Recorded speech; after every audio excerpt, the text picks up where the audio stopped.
Sir నమస్కారం sir.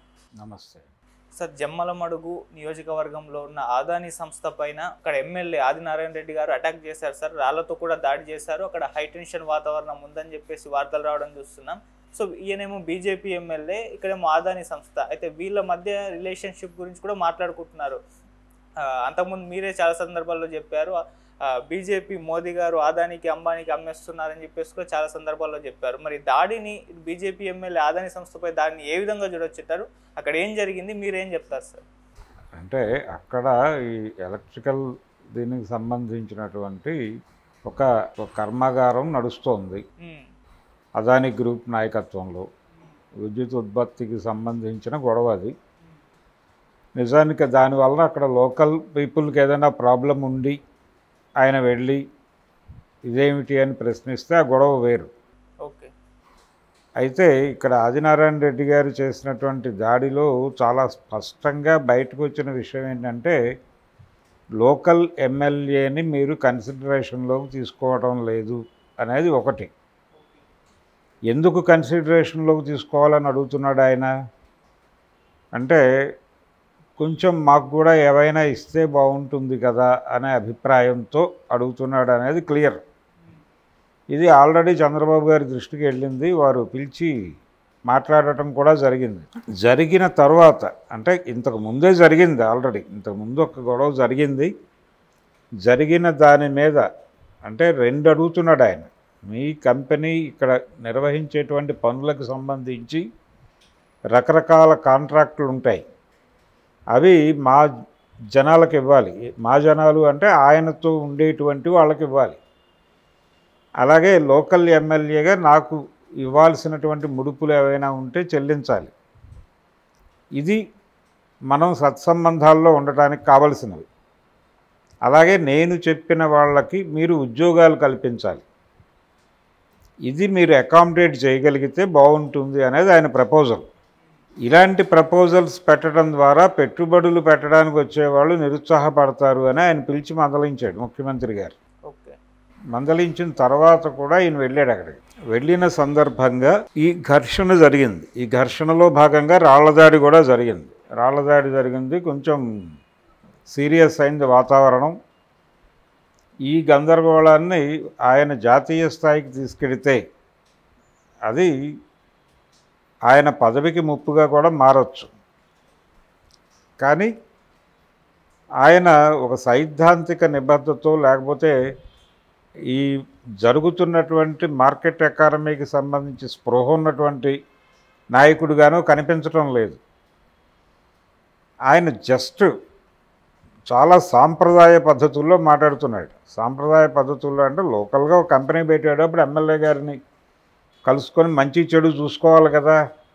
అదేమీ లేకుండా ఎలా వెళ్ళిపోతారు మీరు అంటే, వాళ్ళు మిమ్మల్ని నడిపిస్తున్నారు, మీరు వాళ్ళని నడిపించడం లేదు అనే విషయం మీకు తెలియాలి. ఓకే.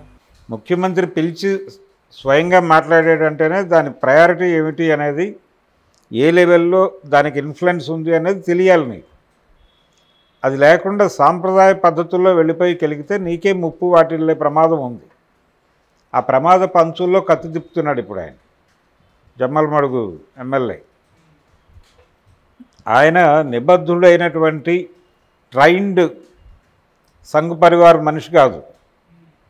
ఆయన అనేక రాజకీయ పార్టీలలో తిరిగి అక్కడికి చేరాడు. సో ఒక రకమైన సాంప్రదాయ ఆలోచన విధానం ఉంది ఆయనకి. ఆ విధానంతో వెడుతున్నాడు తప్ప ప్రస్తుతం నడుస్తున్న వ్యవస్థ తాలూకు అంటే మారిన సమాజంలో మారని మనుషులు కొంతమంది ఉంటారు, అలా వ్యవహరిస్తున్నాడు ఈయన. అంటే wrong man in workers Paradise అని ఠాగూర్ గారి నవల ఒకటి ఉంది. అలా ఈయన రాంగ్ మ్యాన్గా వ్యవహరిస్తున్నాడు అక్కడ. అది తప్పు. ముందు వారు ఒక మార్కెట్ గురువు దగ్గరికి వెళ్ళి జరుగుతున్న ప్రపంచం ఏమిటి, మనం వ్యవహరించవలసిన తీరేమిటి అనేది తెలుసుకోవాలి. రాజకీయం వ్యాపారం అయిపోయినది అనే స్పృహ ఉంది ఆయనకి. ఆ స్పృహతో నా వ్యాపారం పరిస్థితి ఏమిటి అని అడుగుతున్నాడు. అది ఎలా అడగాలో అలా అడగాలి, ఎలా తెచ్చుకోవాలో అలా తెచ్చుకోవాలి. ఇది కాదు పద్ధతి. ఓకే. అది త్రూ ప్రాపర్ ఛానల్ వెళ్ళాలి. వాళ్ళ పార్టీ నాయకత్వం దగ్గరికి వెళ్ళి, ఆ మధ్య పవన్ కళ్యాణ్ గారు జన సైనికులతో విడిగా ఒక మీటింగ్ పెట్టి మాట్లాడాడు. మీరు దేనికి తొందరపడకండి, మీకు ఏ కోరిక ఉన్నా ఆ కోరికని నాకు చెప్పండి, నా ద్వారా తీర్చుకోండి, అంతే తప్ప ఎవరి కోరికతో వాళ్ళు ముందడుగు వేయకండి, వేస్తే ఇమేజ్కి డ్యామేజ్ అవుతుంది అని చెప్పాడు ఆయన. అదే వీరికి చెప్పాలి. వీరు కూడా వారి రాష్ట్ర నాయకత్వం ఉంది, అక్కడ పురంధేశ్వరి గారు ఉన్నారు, వెళ్ళి వారితోనో లేకపోతే కూటమికి ఇన్ టోటల్ నాయకత్వం వహిస్తున్నటువంటి చంద్రబాబు నాయుడు గారి దగ్గరకో వెళ్ళి, అయ్యా నా నియోజకవర్గంలో అదానీ గారి దుకాణం పెట్టారు, దానికి అనుమతులన్నీ మీరు అద్భుతంగా మంజూరు చేశారు, వారు చేసుకుంటున్నారు, ఓకే, కానీ లోకల్ ఎమ్మెల్యేగా నన్ను కూడా కొంచెం పట్టించుకోమని ఒక మాట మీరు చెప్పండి సార్ అని అడిగితే వారు చెప్పేవారు, వారు చూసుకునేవారు. అది ప్రొసీజర్. అలా కాకుండా మీరు మీ పద్ధతిలో మీరు వ్యవహరిస్తే ప్రమాదం అవుతుంది. ప్రమాదం అవుతుంది, ఆ ప్రమాద పంచుల్లోకి వెళ్ళి కత్తి తెప్పద్దు అని ఆల్రెడీ చంద్రబాబు నాయుడు గారు వార్నింగ్ చేశారు. తనకు తెలియకపోతే చెప్పినప్పుడైనా వినాలి కదా.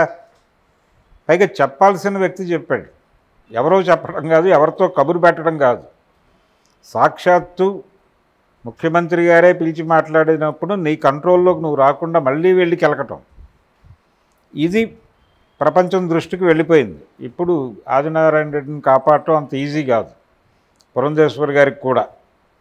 అందుకని తను సరెండర్ అవ్వడం తప్ప వేరే మార్గం లేదు. తెల్ల జెండా ఊపి వెళ్ళి సరెండర్ అయిపోయి, అయ్యా తప్పు జరిగింది, అయినప్పటికీ నేను పెద్దగా సిగ్గుపట్టడం లేదు, రాజకీయాల్లో ఉన్నాను కాబట్టి మీరు కొంచెం నన్ను చూసుకుంటే బాగుంటుంది అని ఇప్పుడు అడిగినా ఆయన చూసుకుంటాడు. వినయం ఉండాలి రాజకీయ నాయకుడికి. రాజకీయం వ్యాపారంగా మారిన తర్వాత దాన్ని భక్తి శ్రద్ధలతో చేసుకోవాలి, అంతే తప్ప హై హ్యాండెడ్నెస్తో కుదరదు. ఈ హై హ్యాండెడ్నెస్ అనేది తగ్గించుకోగలిగితే